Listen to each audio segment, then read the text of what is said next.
Nell'anno 1815, mentre l'Europa usciva dalle guerre napoleoniche, nelle colline astigiane nasceva Giovanni Bosco.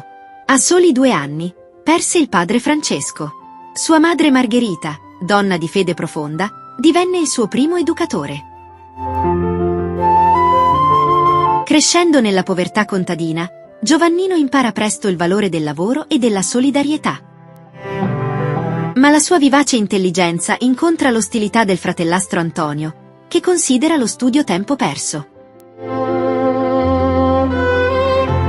A 9 anni, un sogno rivelatore. Ragazzi selvaggi e sbandati che, attraverso l'amore, diventano agnelli docili. Maria gli dice: a suo tempo tutto comprenderai. Per pagarsi gli studi, Giovanni impara ogni mestiere: sarto, fabbro, cameriere, calzolaio. Lavora di giorno, studia di notte.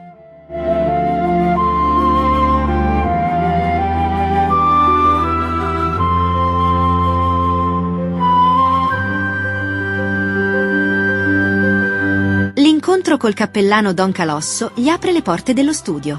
È il primo a riconoscere la vocazione di quel ragazzo di campagna. Nel seminario di Chieri, Giovanni approfondisce la sua formazione. La sua memoria prodigiosa e il carattere gioioso lo distinguono. Il 5 giugno 1841, nella cappella arcivescovile di Torino, Giovanni Bosco diventa sacerdote. Una nuova vita sta per cominciare.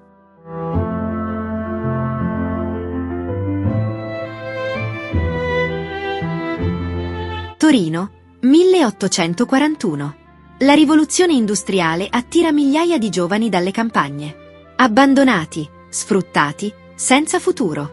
È qui che Don Bosco trova la sua missione. L'incontro con Bartolomeo Garelli, un giovane muratore analfabeta, segna la nascita dell'oratorio. Sai fischiare? Gli chiese Don Bosco. Era l'inizio di un nuovo metodo educativo. È l'8 dicembre 1844, sotto una tettoia presa in affitto, nasce l'oratorio. Non una scuola, non un ricovero, ma una famiglia. Il suo segreto? Il metodo preventivo. Prevenire anziché reprimere. È più facile irritarsi che pazientare, minacciare che persuadere, dirà. Già da ragazzo, alla cascina moglia, attirava i coetanei con giochi e acrobazie imparate dai saltimbanchi, per poi parlare loro di Dio. La pedagogia della gioia nasceva qui. Quando l'oratorio rischia di chiudere, arriva mamma Margherita.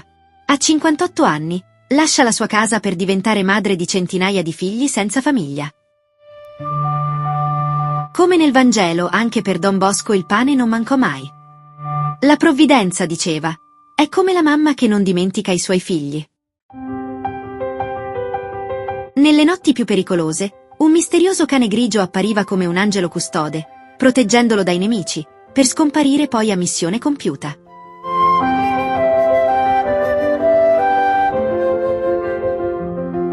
Domenico Savio, morto a 15 anni, sarà il frutto più maturo della sua pedagogia. Qui facciamo consistere la santità nello stare allegri e compiere bene i propri doveri. Il 18 dicembre 1859 nasce la Società di San Francesco di Sales. Quei 17 giovani non immaginano che diventeranno 30.000 in tutto il mondo.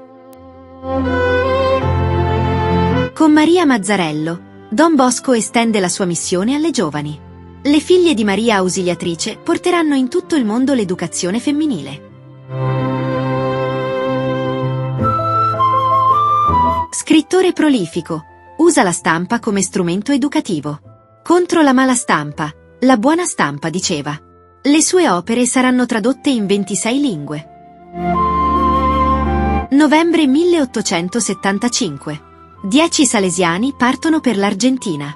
Don Bosco li benedice a Valdocco. Andate, siate missionari. L'opera salesiana diventa mondiale.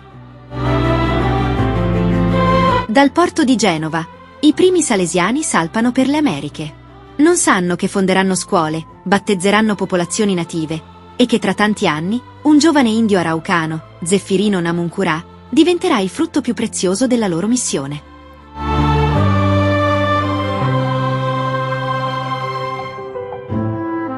La fatica degli anni non spegne il suo zelo.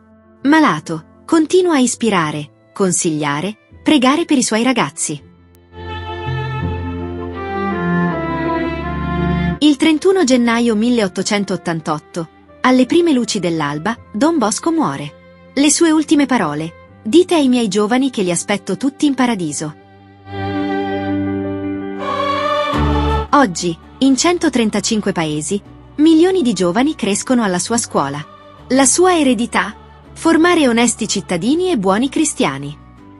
La santità nell'allegria e nel dovere compiuto.